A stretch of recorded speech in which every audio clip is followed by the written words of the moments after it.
Welcome, Israel, to Ark, New Jersey. I am Elder Yechezk'el in Israel, and we are excited about being here. This is our first day back after spending 10 days. Well, I think it was more than 10 days for me, camping.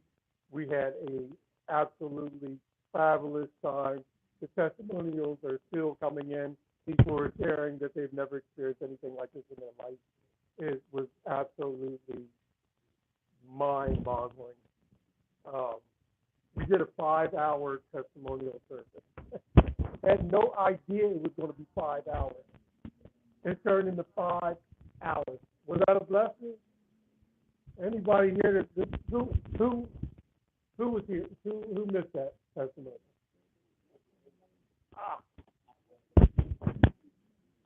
It was good. It was good. So, and intentionally, yes, the last message was supposed to be recorded, but Ashley wasn't here, so much. You didn't record it because you weren't there. You left. I'm blaming you. Yeah, he was not assigned that. I'm just saying it. It's like, what? Was I supposed to record that?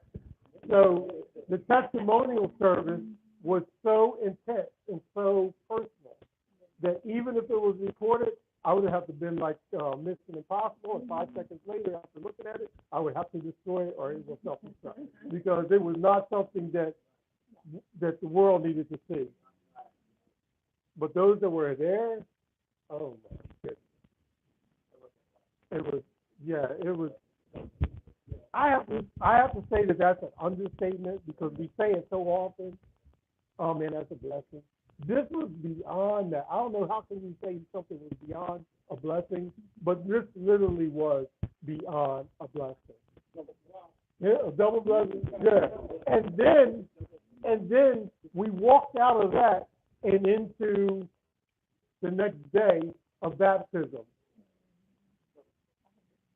You have videos of it? Okay. And the baptism was so out there. That was a triple blessing because I'm standing in pools looking at people with their tears falling down their eyes and they went in the water. When they came out, they were laughing before they got out. I don't know how you laugh in the water, but they were laughing coming out of the water. Oh, the tears wiped away instantly. The joy of the Lord is that strength. I mean, look, if you've seen some of this stuff, I'm like, wow, I got front rows. Everybody likes going to a concert, like just getting in the front row, right? No one wants to be in the back. I could never afford front row tickets, so I got a job working at a location over in Camden, and I was security, so I got to get a front row ticket for everybody that was playing. And VIP, I got to meet everyone after that. You know, that to me that was really good. Probably fantastic. That was a beautiful experience. Side note, so they're listening to me as I rant. All right, so today, let's go to Leviticus. And someone find Leviticus, what is it, 19?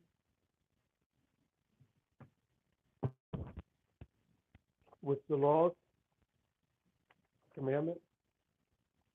I want to get down to 14. But let's, because I like doing this, I like hearing you guys read. Someone read. Start reading at verse 1. Make your way down to 14. Yes. Thank you.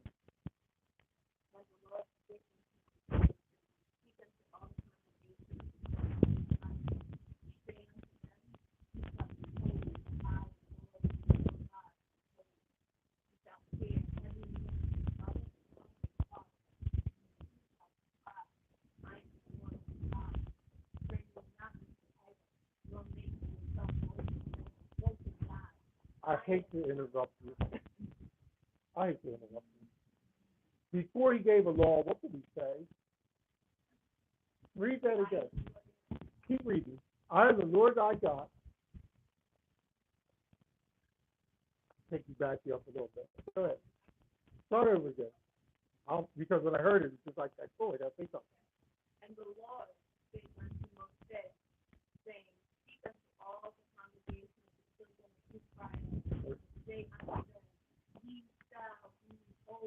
Okay, be holy. Well, that's our commandment. Go ahead. Mm-hmm.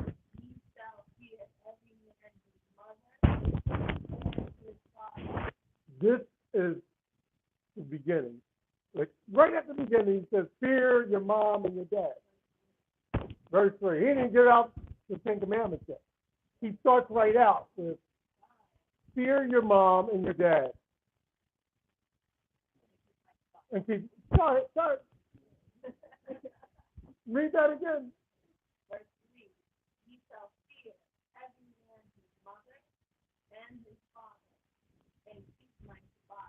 So this is the key to being in love with Yah.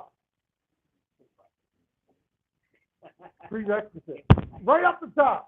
Like, before we go any further, fear mommy and daddy and keep my one day holy.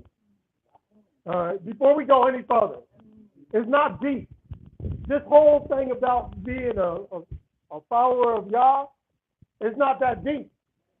We don't want to build onto it and add onto it. It's like, it's too simple, right? Fear mommy and daddy. Right.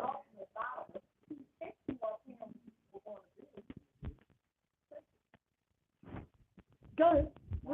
Read, because we got to get down to 14. I don't want you guys to keep stopping me. Come on, read.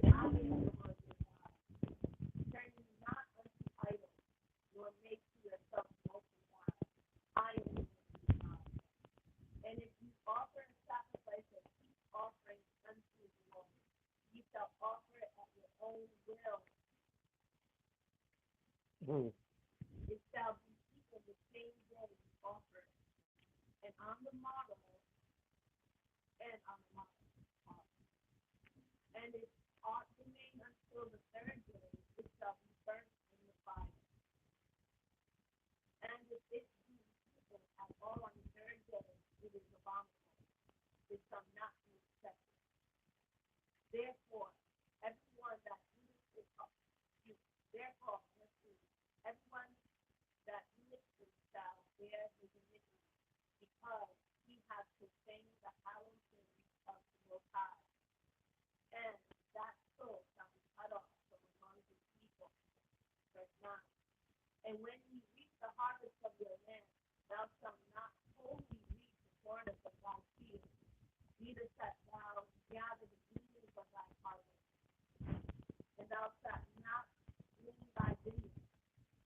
Neither shall a garment mingled of linen and woolen come upon thee. And whosoever lieth carnally with a woman that is a bondmaid, betrothed to an husband, and not at all redeemed, nor freedom given her, she shall be forced. They shall not be put to death because she was not free. What verse are you at? 21. Okay. Go ahead. Maybe we'll finish it up. Just one more verse. And he shall bring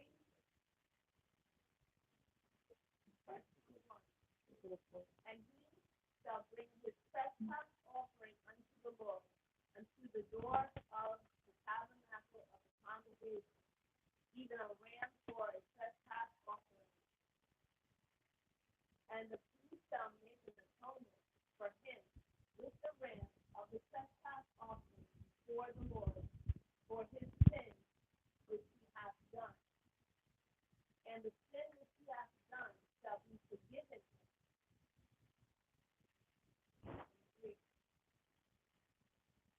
And when you shall come into the land, and shall have planted all manner of trees for food, then you shall count the fruit thereof as uncircumcised.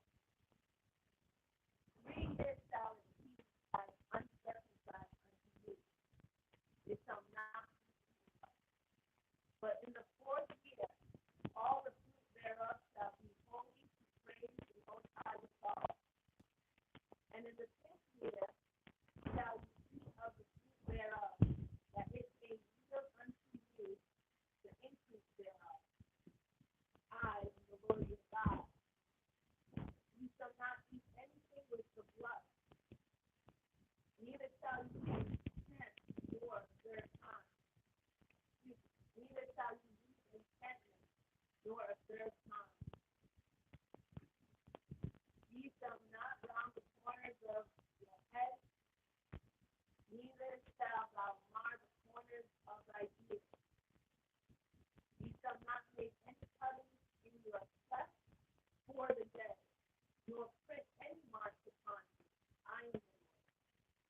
Do not prostitute thy daughter, cause her to be a whore, lest the land fall before them, and the land become full of wickedness. Ye shall keep my Sabbath and reverence my sanctuary. I am the Lord.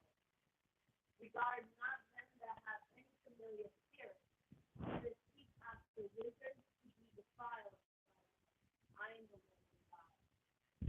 Thou shalt rise up before the hoary head, and honor the face of the old man, and fear thy God. I am the Lord. And if a stranger sojourn with thee in your land, ye shall not vex him. But the stranger that dwelleth with you shall be unto you as one born among you, and thou shalt love him as thyself. For ye were strangers in the land of Israel, and I am the Lord your God. Ye shall do no unrighteousness in judgment, in Yisra'el, in weight, or in measure. Just boundaries, just weight, a just defile, and a just king shall you have. I am the Lord your God, which brought you out of the land of Israel. Therefore shall ye observe all my statutes and all my judgments and do them. I am the Lord. Okay, so I think this verse, this chapter, is been ripped out of just about everyone's Bible, because half of the stuff that you just read, we just ignore. Carving, shaving the face, we just ignore. Tattoos on the body, we just ignore. Carving of the body, we just ignore. A just balance, we just ignore. Right? Go to chapter 21, and then we're going to jump over to Matthew.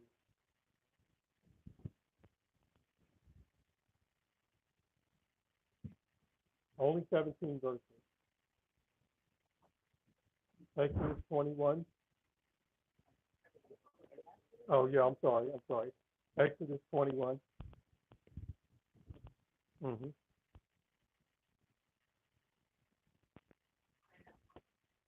Yes, 1 through 16.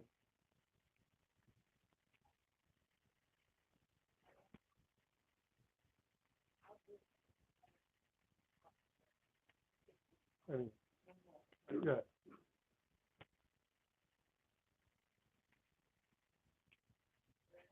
Mm-hmm.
Nope. Back it up. Peter does what? No, you already told us the fear our father and mother. So if you smite them, what's that mean? What's that word? Huh? Hit. Okay. Go ahead. If you smite, you smack, you hit. Go ahead. Hmm. Keep going. That's 15, right? All right. Keep reading.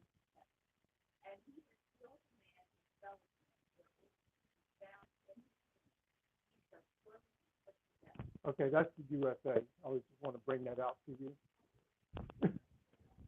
I said, read 16.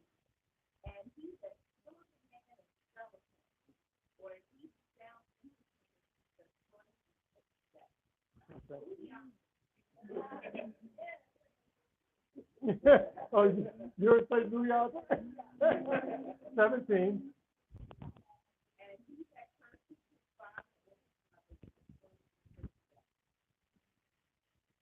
So, smiting, cursing your parents, the old rule was kill them with no mercy.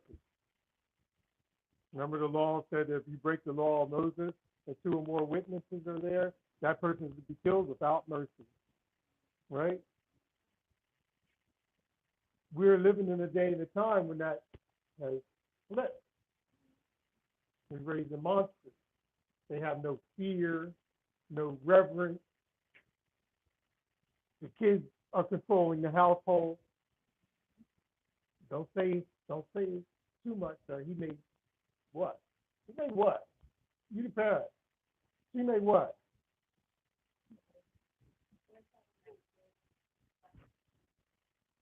Raise up my. I don't know where it is, but I know the verse that is speaking of. That your children will literally be monsters. So I just wanted to bring out a few laws that we kind of got getting away from the laws, right? So turn to Matthew 15 because maybe we're supposed to. You know, we're under grace.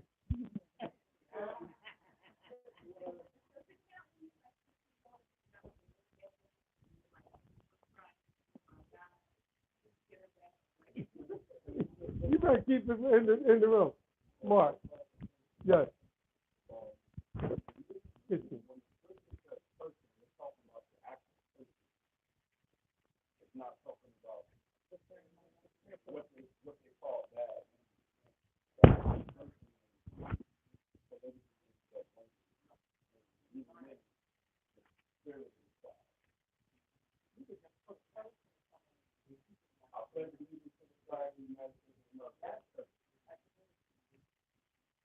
They make it sound like it's a problem. Yeah.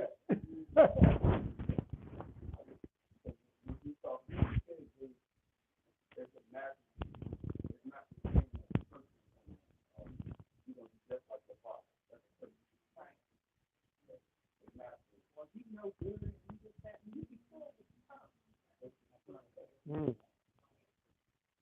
So let's go to 15. Matthew. Yes. Oh, 1. Good. They came to the scribes and Pharisees, which were of Jerusalem, saying, why do your disciples transgress the tradition of the elders? For they wash not their hands when they eat bread. But he answered and said unto them, why do you also transgress the commandment of God by your tradition? Okay, so his answer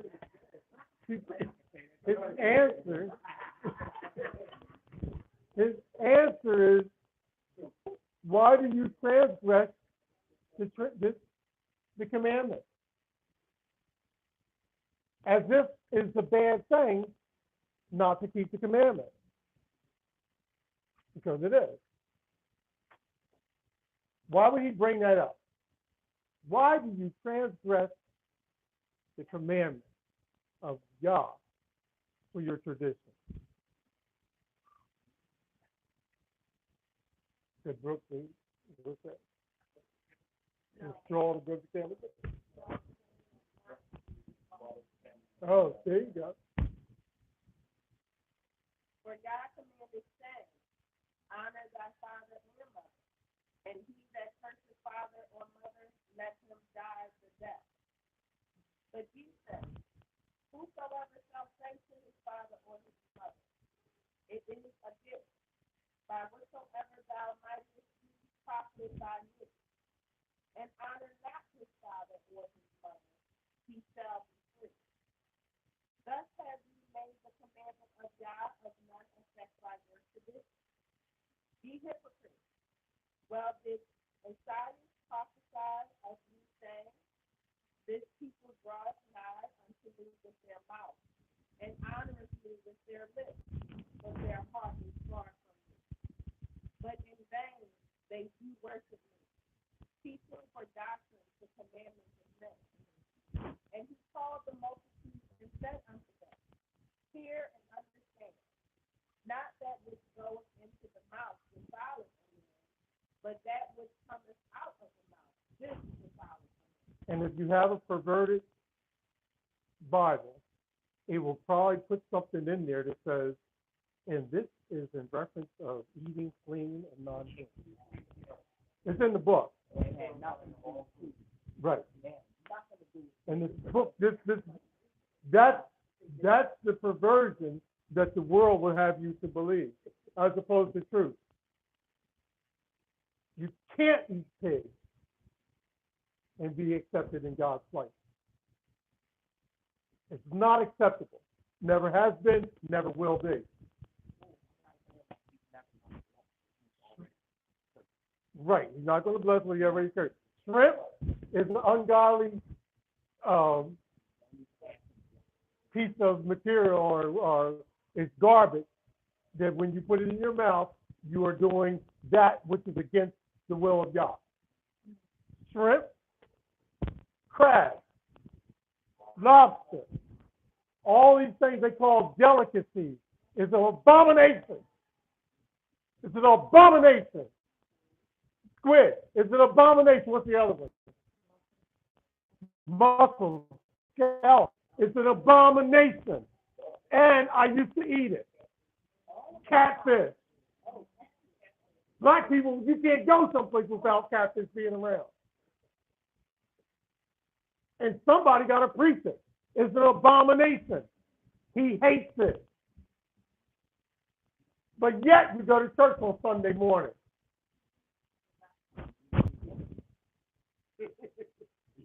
And that's an abomination.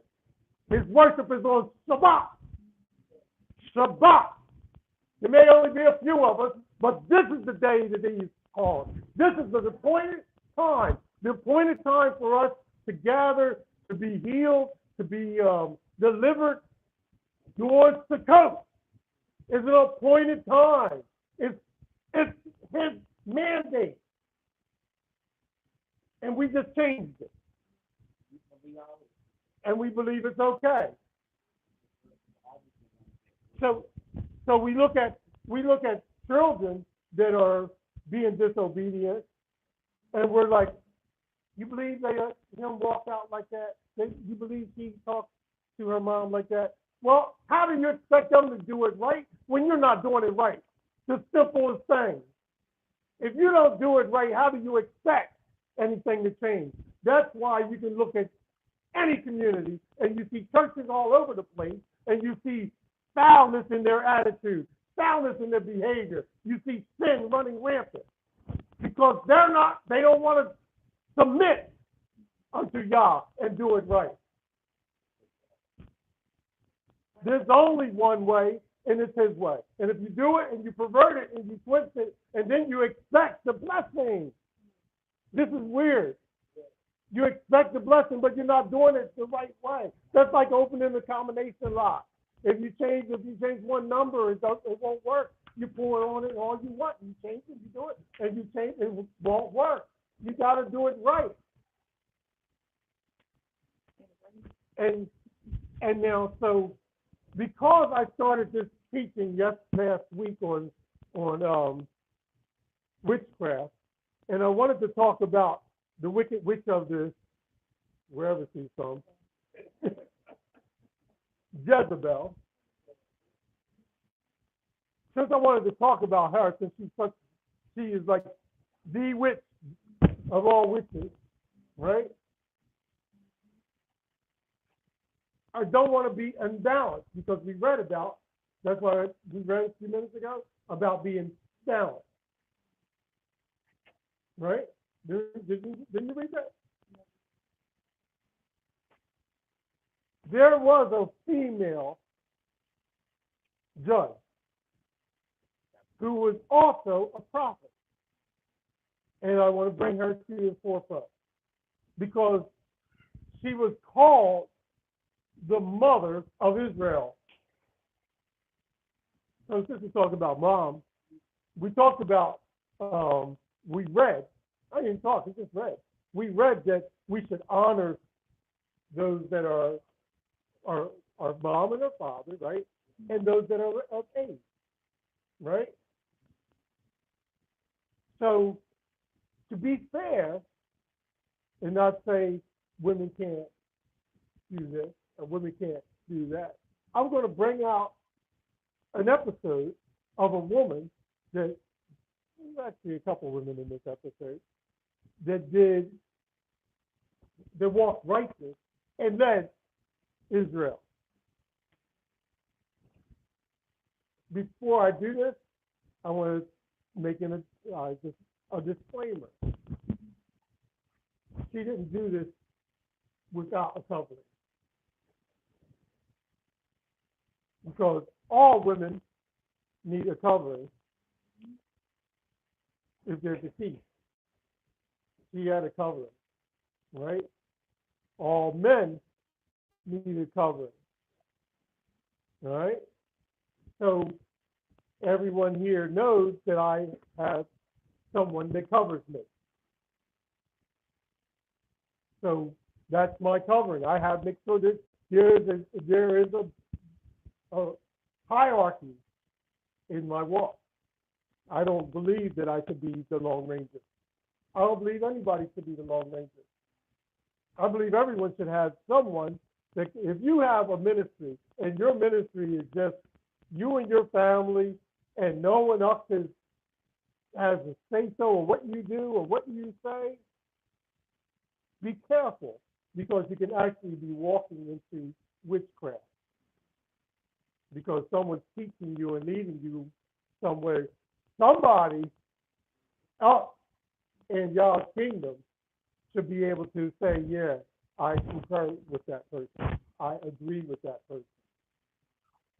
No independent ever. Even Elijah thought I got this, but where's everybody else? He's like, no, don't worry, you got 6,000 or whatever over here. So let's go to Judges, because we just looked at. I wanted to show you just the mindset of the master. There's a couple other spots where I could have walked with you, like Ephesians. Basically covers what we already read. It says the same thing. If you don't do right, you're supposed to be put to death. And it's the only blessing that comes with it's the only commandment that comes with a blessing, that your life will be long. Listen, like you want to go to the hospital to live longer. You go to the doctors to live longer. If you know that your father has prostate cancer and dies, you go every year and get checked out because you want to live longer. He dies at 60, you're like 62, you're like, wow, I surpassed Dad. Because you want to live longer. When in the book, it tells you how to live longer. But that doesn't count, because you can't see the spiritual connection to the physical body. You don't see it. You'll see that the way you honor mommy and daddy causes y'all to say, I'm going to let you live longer. You had an issue with your dad. We talked. You said, I'm going to go back and make it right with him. I'm going to make sure that we start. Now you have a relationship with him that you didn't have, right? Because of our conversation, it led you to go back to Dad and talk to Dad. And now you have developed a relationship which will actually increase your life, which is a blessing for your wife, which is a blessing for your kids. So without going to a doctor, I increased your life. Doesn't it sounds weird? But that's how it works. You, by listening to the word and by getting godly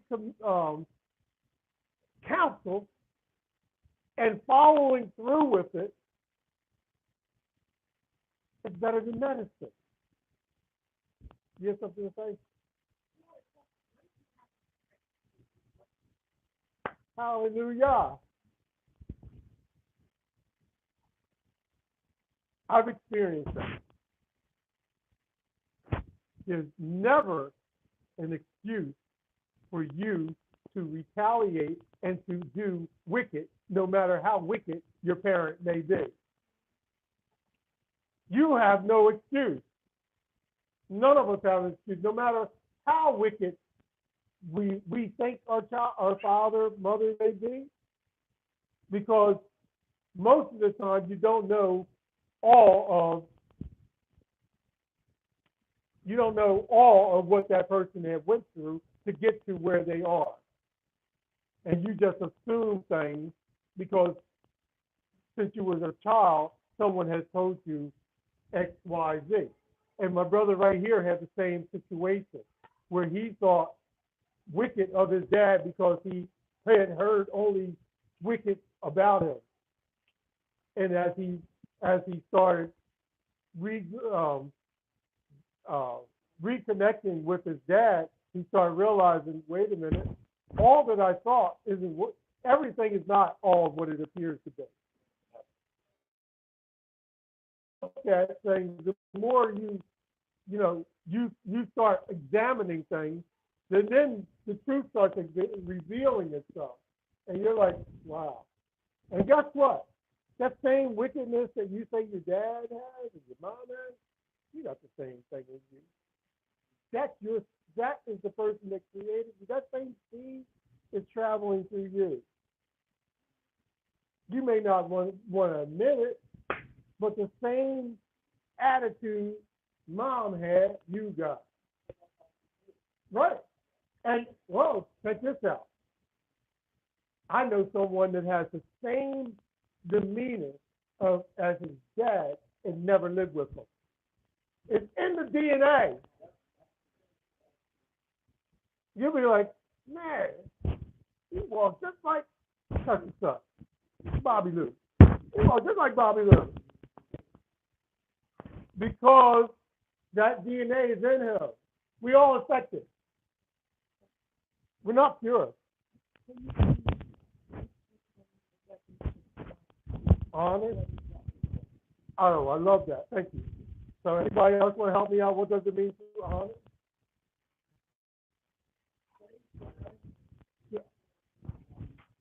Now I have to go back and find it in the original. Okay. What does it mean to honor? Look, I'll give you a little insight of Yechezk'el's life. My mother disowned me in second grade. As much as I could, I honored my mom. I never, one time I think I raised my voice at my mom. I never disrespected my mom.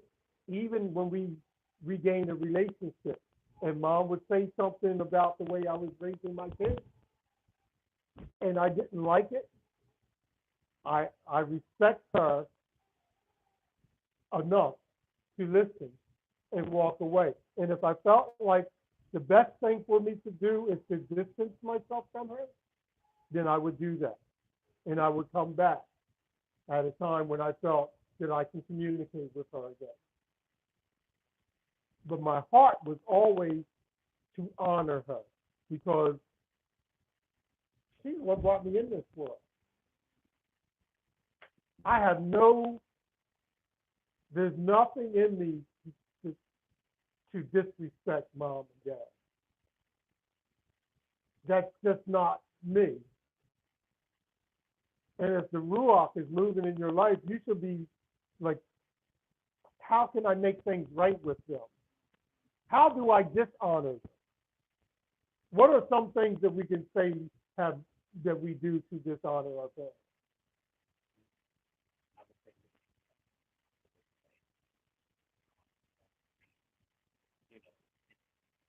Okay, so living contrary to what they believe. So I remember having a tattoo on my arm, which I still have, right? I remember if mom came, I wore a long sleeve shirt because I felt that it was disrespectful. No one thinks that anymore. That's just the way I thought.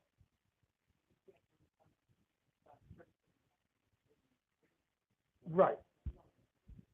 So if you came to my apartment,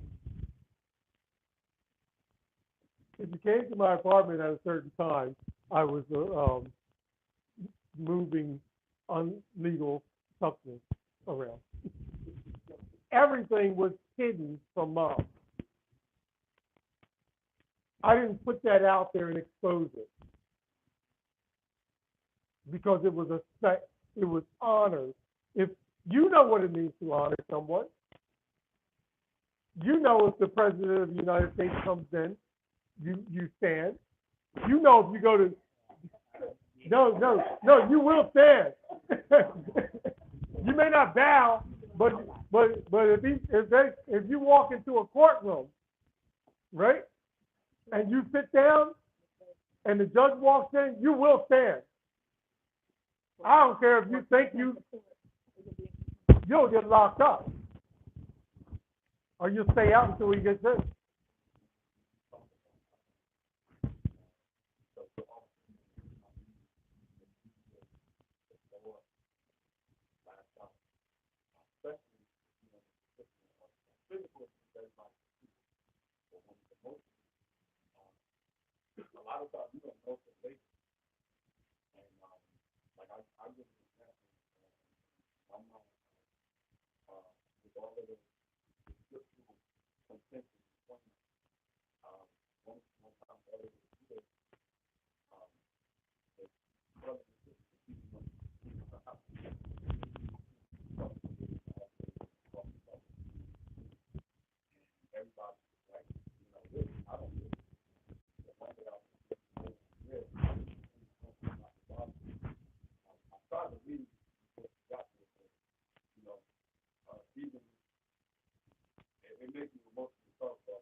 And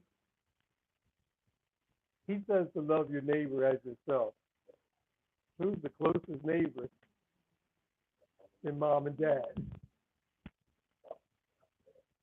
You at one time could not feed yourself, mommy said. You couldn't clothe yourself. Mommy and daddy clothed you. What if your dad's out in the street? He's doing his thing. You still have to respect him. He's still your dad. And that's hard because I saw my dad running around. He wasn't like concerned about me for a long period of time. And the funny thing is, after 60 years on this planet, I find out that he wasn't even my dad. But guess what? I still honor him. Right. He filled the gap.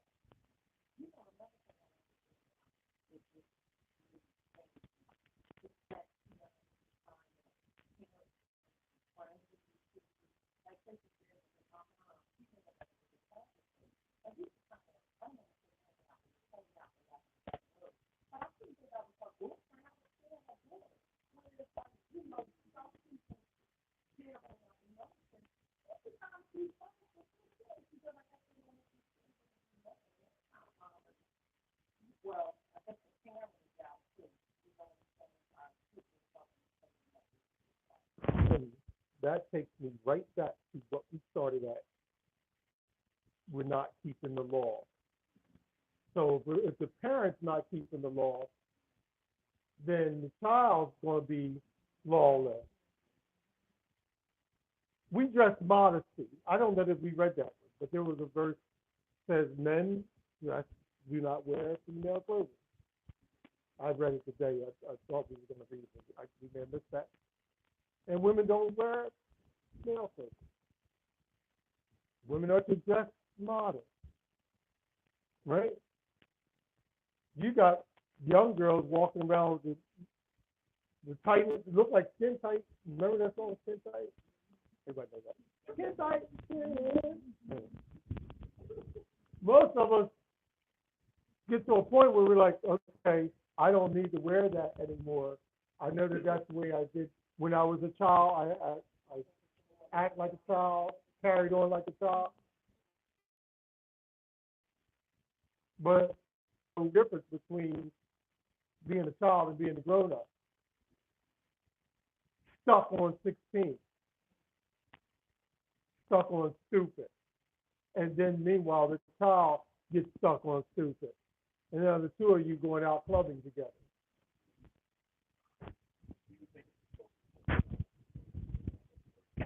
Not in my life. No.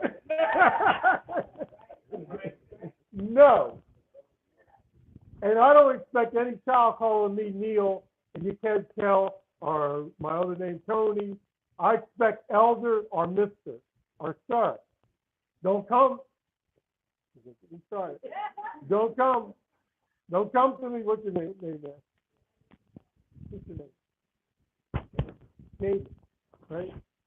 Jaden, he knows better. I don't even know it, but I know he knows better.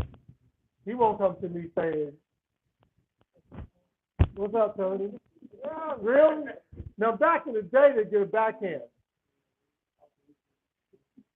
But we're not allowed to do that today because they call it child abuse. No, that's the problem.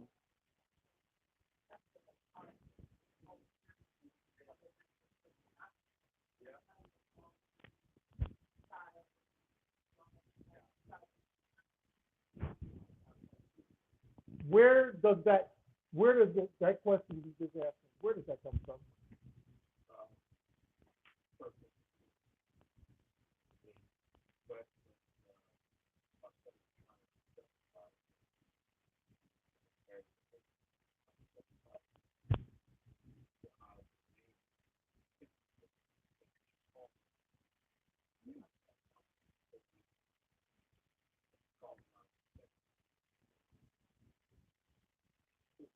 But, hmm?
I think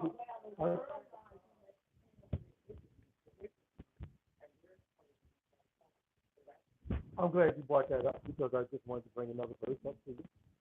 Jeremiah chapter 10. What does Jeremiah 10 say?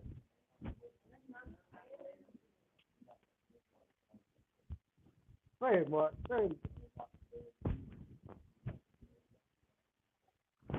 That's the issue. So when my brother asked me this question, where does this thing all start from? It's the heathen. We never had that as our way of walk. That has never been our way of walk.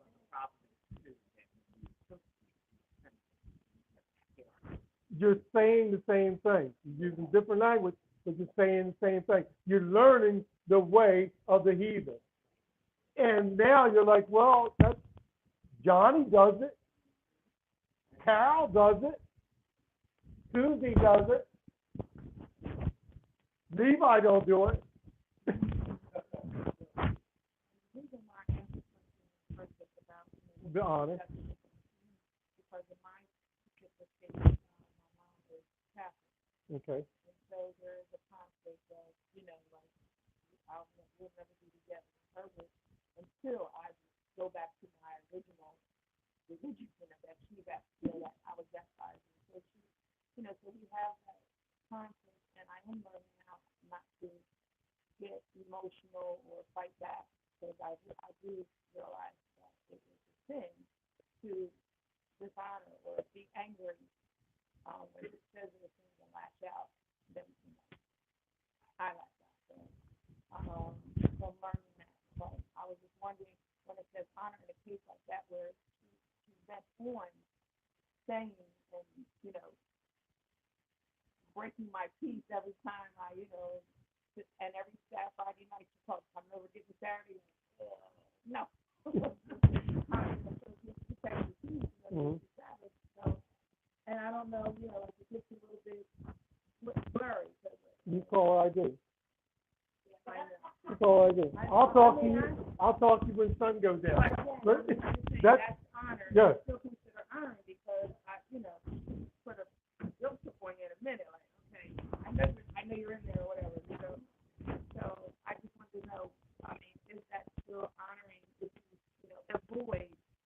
Oh, like you yeah. were saying, like Yeah. I avoided. When I- kind of answering, I avoided. Until I was able to deal with it again. Then I would come back.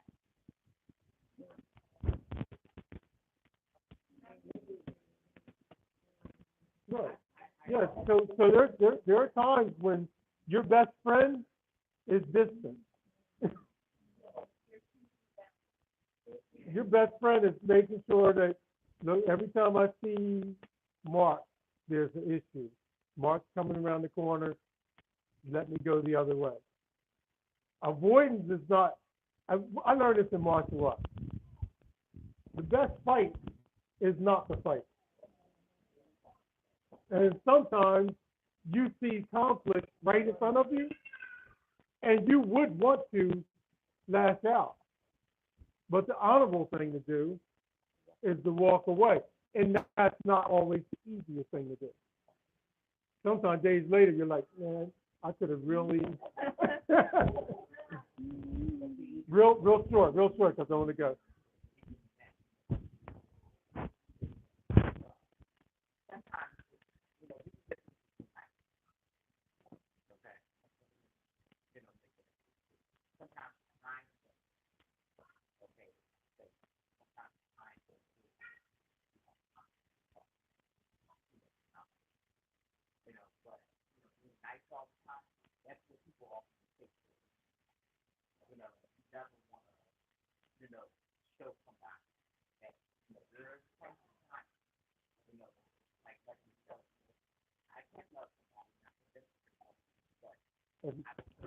If this is a battle, this is your battle. You pray for it, pray through it, and you work your way through it.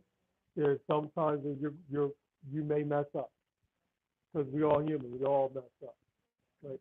So yeah, you may I said the wrong thing tomorrow, right? That's where grace comes in. You pray for forgiveness. You ask for forgiveness to that person, and you move forward. But I have a friend. When he found out what the walk that I'm in, every Shabbat. You want to go such and such? You want to do this? You want to do that? And he would text me. No, I can't. To the point that I was waiting for it. Like, okay, it's about time for him, right? In time. Just this week he called me and we took a ride. And I couldn't figure out why he asked me for this ride. Right? I pull up to his place, his car is sitting there. it's and good. I thought he had to go to the mechanic to pick up his car, and we took a ride. As soon as we got in the car, he started talking about who we are. By the time he got out of the car, he says, "You know, I don't know, you don't know this, but my daughter is starting to look into this." And so he wanted to have that conversation with me, but he knows that he knows me. He knows if Yechezk'el's in this, he in it for the whole long run. This is not a temporary fix. And so he felt comfortable with talking to me about her at this point. Did you have something like?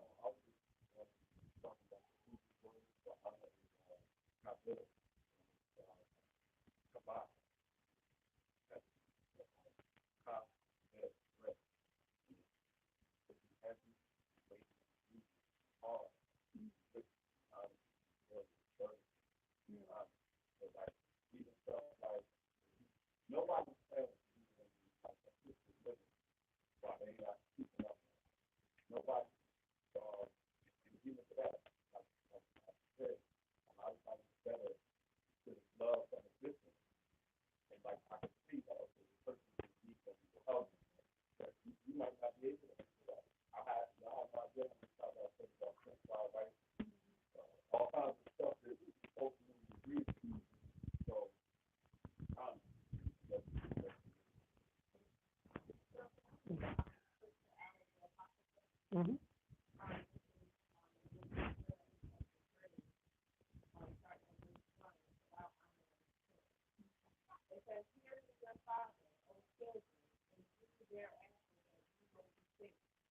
For the Most High has given the Father honor over the children, and has confirmed the authority of the mother over the son. Whoso honors his father maketh an atonement for his children, and he that honors his mother is as one that lays up treasure. Whoso honors his father shall have joy in his own children, and when he maketh his prayer, he shall be heard. He that honors his father shall have a long life, and he that is obedient unto the Most High shall be accomplished in his mouth. He that feareth the Most High will honor his father and will do service unto his parents, as to his master. Honor thy father and mother both in word and deed, that a blessing may come upon you because of them.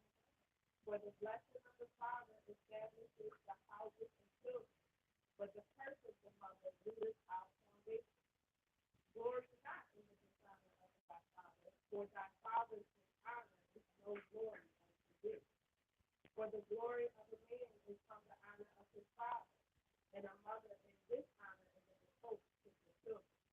My son, help thy father in his age, increase him not as long as he liveth.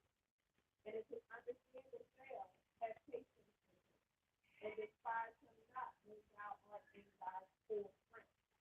For the religion of thy father shall not be forgotten, and instead of food it shall be added to building up. In the day of thine affliction it shall be remembered. Thy sins also shall melt away, and to ice in the air warm weather. He that forsaketh his father is an blasphemy, and he that angereth his mother is cursed at death. Wow, that was good. That was perfect. That was perfect.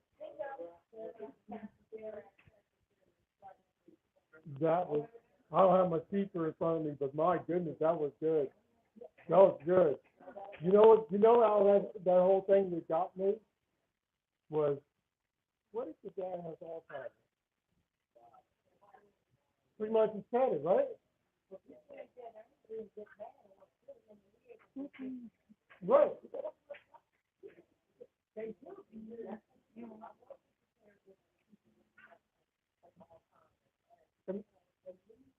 Right.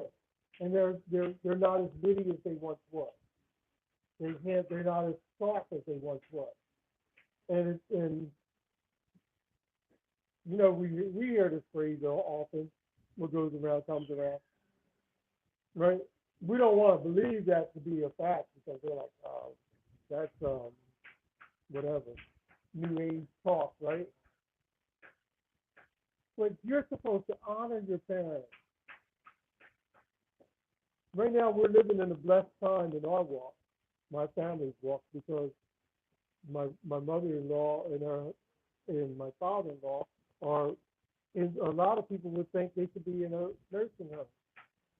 But the family is coming together and taking care of them and honoring them and helping them in this time when they really need us the most. Learn not the way of the heathen. They right away put them in down around the corner. Can't wait to put them away, and then start fighting over the house.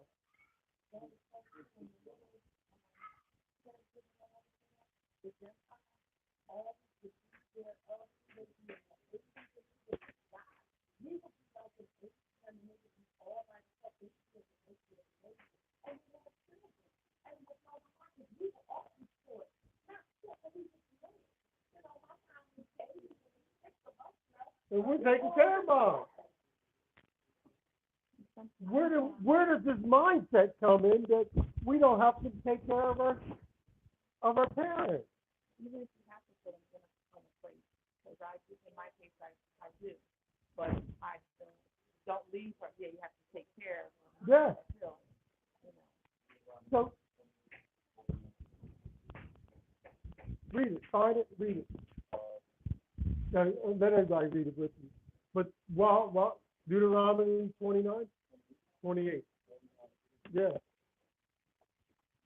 So we have gotten to a point in the stage of life that we think that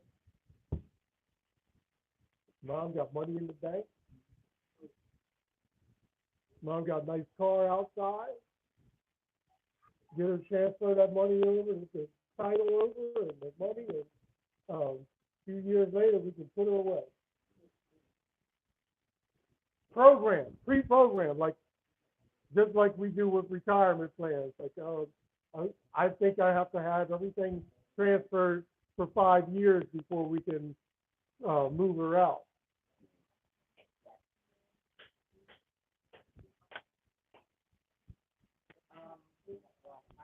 All right, Mark. Announcement. 28, 49.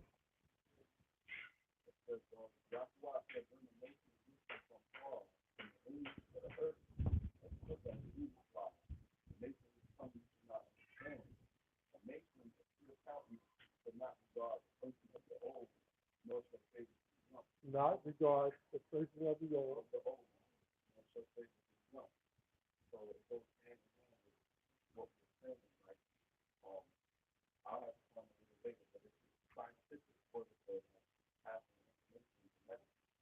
Mm. You can watch through that for 6, 7, 8, 9, 10 generations from us, where men, women, and children watch together, humiliating, funny one another. Men have trouble. So men and women got respect, and children got respect, and it all comes from this process. And God said, this is the process. So, yeah, we disregard because it's sort of said that. And now it's a fight, a battle to get right. Because the ship is shipwrecked. Too many of us have come from a falling background and we're trying to get it right the wrong. So I really wanted to get into Deborah. I don't know if we're going to get there, but Judges 4.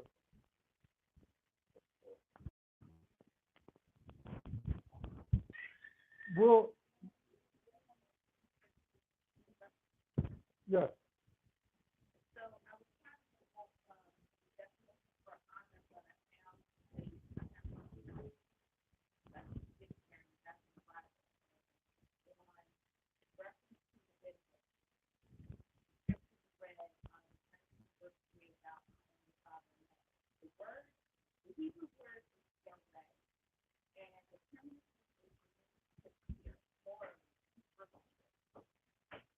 But also, striking is afraid of Yisrael, that he has breath. So the word is fear, that he will fear. Also, fear, the most common translations are to fear God, to fear the Lord, but then it goes on and talks about in the sense of excessive fear. Each person was to honor his father and mother. As the word describes the case of or act, such as being afraid of him. You tell me,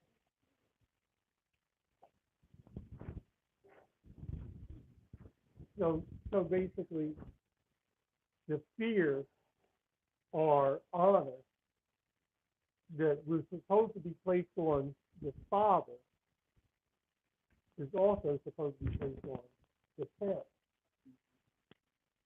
So if you fear, we all know that the absence of the love of Yah is the absence of the fear of Yah. But if you fear Yah and you keep his commandments, the evidence of that is that you fear your parents and you keep their commandments. But remember, his commandments are always to pass everything else. Everything twinkles down from the commandments of Yah. So if the parents actually do something ridiculous, you're like, whoa. Now you should prepare. You can't. You're only here. You're not there. So Yah has already given us the ultimate commandment. But the way that we should be looking at our parents is as long as our parents are asking us to do that which is right in the sight of Yah, we should be running to do it, not running from it. One of the problems that I see in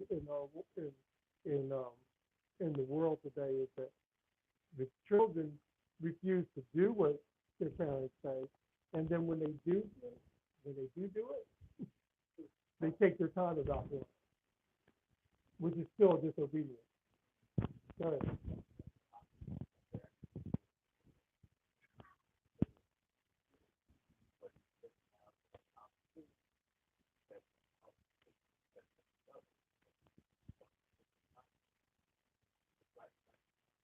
Right.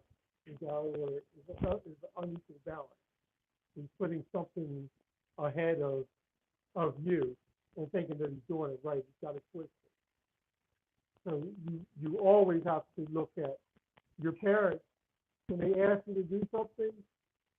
That even goes for us as grown-ups. Your parents ask you to do something, you dropping the ball, dropping everything. It's done. I'm already doing it, Mom. You're already asking you before you finish. Before you finish the statement, you should already be in the act of starting to work. And if you're not, then this down. That's disobedient. It may as well be not. You may as well not done it because you're being slowful. That's just as evil in the sight of Yah as someone that just don't do it. Yeah. Because what's the delay? So let's just look at one of the mothers, and I'm probably going to bring this again next week and finish this up because I like this story of Deborah. Because when you read through it, it's just really, it's like, I like karate movies. Right? Saturday afternoon karate movies. One of the karate movies I like, I was talking to Kurt, Flying Guillotine. At the beginning of the movie, the man's standing on the hill and he tosses his thing across the field and it has a chain that's connected to him and it lands on the other guy's head and it drops down and he yanks on the cord and the whole head comes off. They tossed a flying gun to it. It was bloody. The whole movie was bloody. The whole movie was bloody. I was like, yeah. I'm like, this is gonna be a good movie, right? And it was crazy that I like those kind of movies. Sorry, I like the karate movies, the sword flying. I'm like, somebody needs to do that with some of these. Someone could do the Book of Judges. Wait till you read this. Read this. Let's read. Read chapter 4. One. Yes. Wait a minute. Let me get there. Let's see. Chapter 4. Chapter 4. Wait a minute. Let me get there. I'll be rushing. All right. So before we read this, if you had any questions about who we are, that these people were our people, that we are the same. When they crossed over the Red Sea, they turned it into a jam session. Right? It's like, who does that? Moses, like, I wrote a song last night. Really? Sea was partying, the wind was blowing, people dying. Moses was like, yeah, he had a rap song the next day, right? So when you read Deborah, after you read this chapter 4, chapter 5 is her rap song. I'm like, really? Immediately you write a song, you start singing. David, when he killed Goliath, it's like, and then off with his head. He had a rap song. Everybody was dancing and shouting. Saul killed 1,000. David killed 10,000. They were killing it. They killed it so bad that David got out in the street dancing to his clothes off. He was jamming. He got in the jam session, right? You know it's got to be us. Who else likes music after they do something like that? Before we read, I got to bring you to this point. I knew he was going to take down the giant. Evander Holyfield came out on the box, and he had some stuff written on his shirt, some scriptures. And I think he was singing Fred Hammond, but he was doing a song like "No Weapon Formed Against Me." He had a jam session before he stepped into the ring with him, and he was fighting Mike Tyson, who was the giant of all giants at that time. And he took him out. I was like, he gonna win, so he got Yah on his side.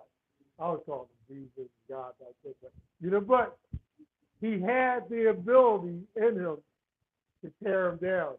So let's read this. That was a little side note, because I like boxing.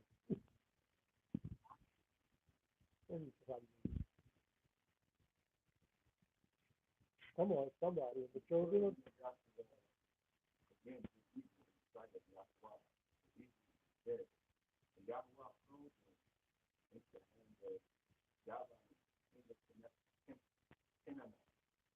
And their reign is faithful, the captain of his host was Sisera, which dwelt in Charlotte of the other nations. And the children of Yahweh cried unto Yahweh that he had 900 chariots of iron. In 20 years he might be oppressed, the children of Yahweh. And Deborah, a prophet, the woman of Lapidus, she judged Yahweh at that time. Okay, so we're going to get into this, right? But I wanted to just bring this to your attention. You're going to see if you read through Judges of the same scenarios. They did wrong. God raised up evil people to suppress them. They turned back to Yah. Yah let them win and take over the land or whatever. They did wrong again. And it just kept, it was a big cycle. So we start out with, and again, the children of Israel did evil. He raised up these people, and this guy got 900 iron chariots, right? So let's read verse 4, oh, 5. She brought under the palm tree of Deborah, Mount Ephraim, and the children of Joshua came up to her together. And she sent and called Barak, son of Azinah, out of Kadesh, Naphtali, and said unto him, Have not Yahweh El Yahweh commanded you, go therefore now Tabor, and take with you 10,000 men of the children of Naphtali, and of the children of Zebulun, and I will draw unto you to the river of Kishon at Caesarea, the captain of Yavani's army, with his chariot and his multitude, and I will deliver him into your hand. And Barak said unto her, If you go with me, then I will go. But if you do not go with me, then I will not go. Okay, so you see the scenario. These are like the generals, right? Laying out, this is how we want to do it. Even modern day Black history, like you'll see that there are times when God raises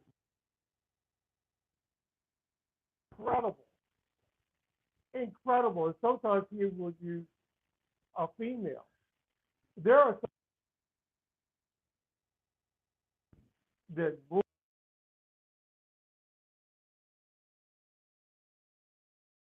I don't have their names right now, but I remember listening to Henry Louis Gates, and he was talking about this one, and she was such a fierce female that they were scared of her to see her even mounted on a horse. They're like, this black lady, when she show up, all hell gonna break loose.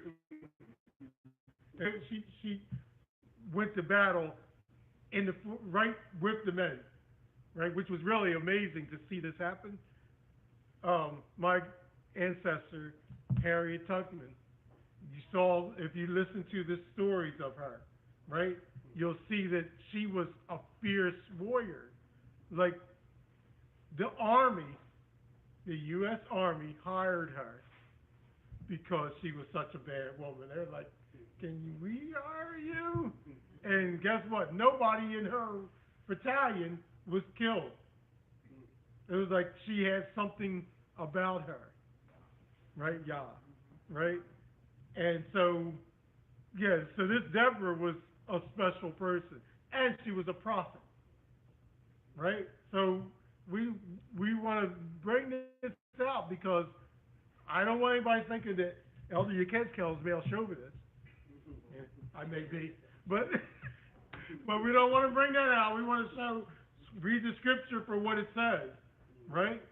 This woman was a prophet of Yah, led the army, and when she's talking to the other people that should be like going out there saying, I'll do it, they're like, no, I'll go if you go with me.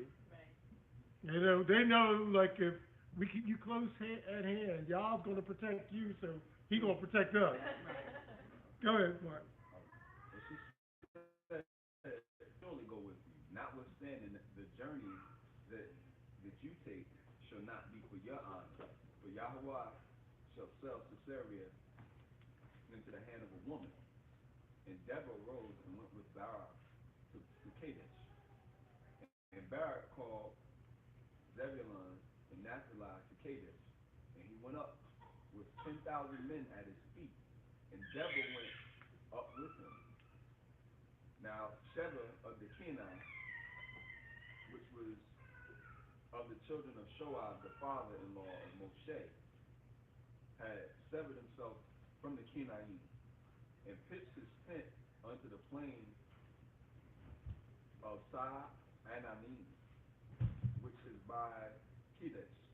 And they showed Caesarea that Barak, the son of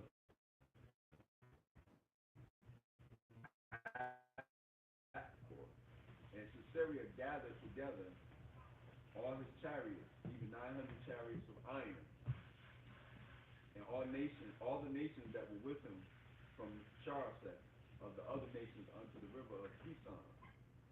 And Deborah said unto Barak, up, for this is the day Yahweh is not Yahweh going out before you? So Barak went down from Mount Tabor, and 10,000 men after him. Okay, so do you see the picture? You got tanks and you got men. Pretty much the chariots. The chariots are made of what? Iron. So like that's like men. You're out, right? That's from the outward appearance. Deborah says, surely Yah is going to deliver him into your hand today. So let's watch this. Let's watch this movie because it's getting good now.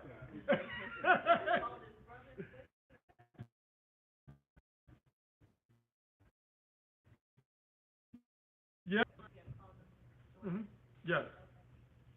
So, but still, we're outnumbered Right. because they got tanks.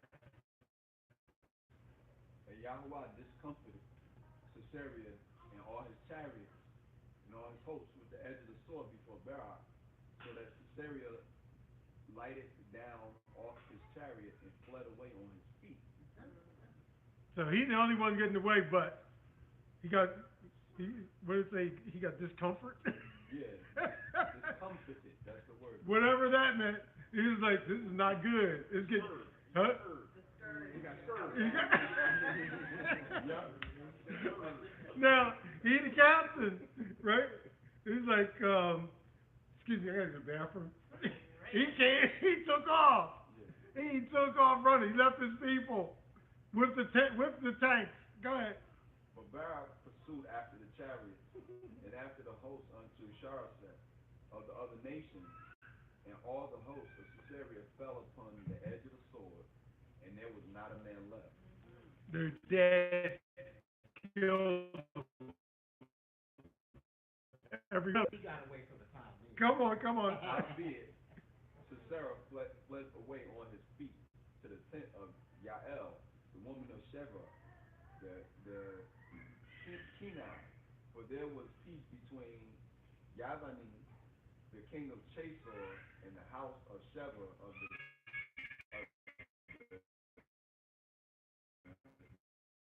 and said unto him, turn in, my lord, turn into me, fear not.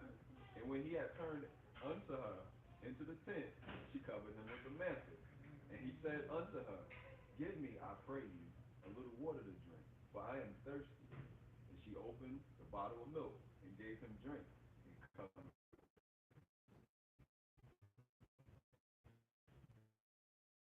Again, any man comes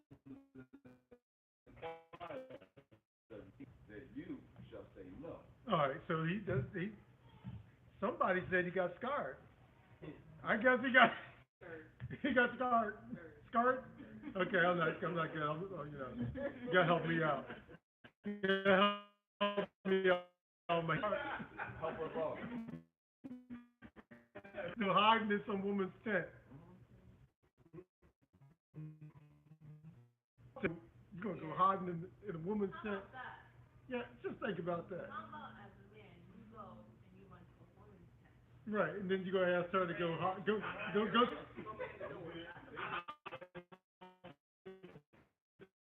This is the problem, right?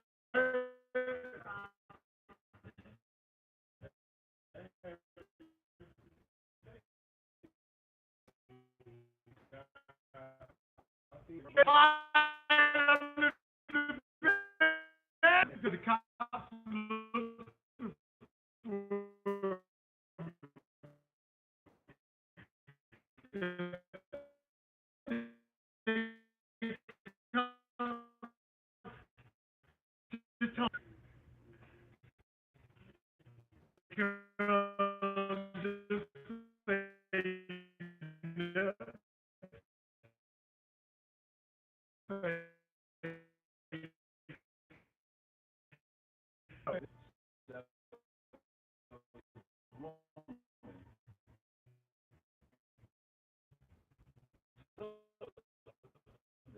Amazon.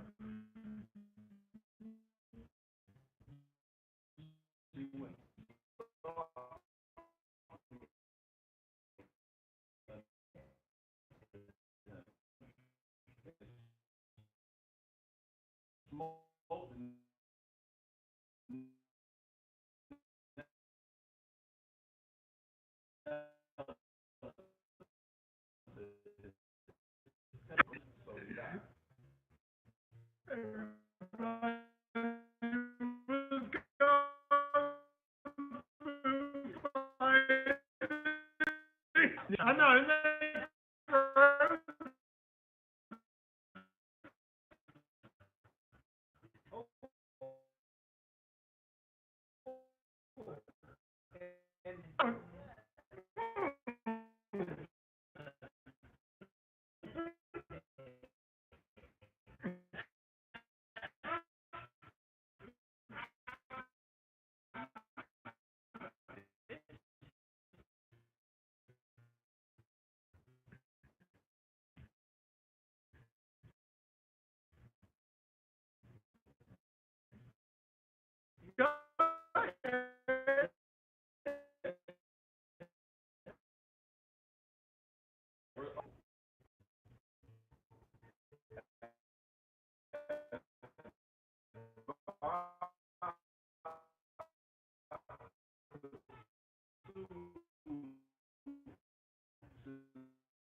gross?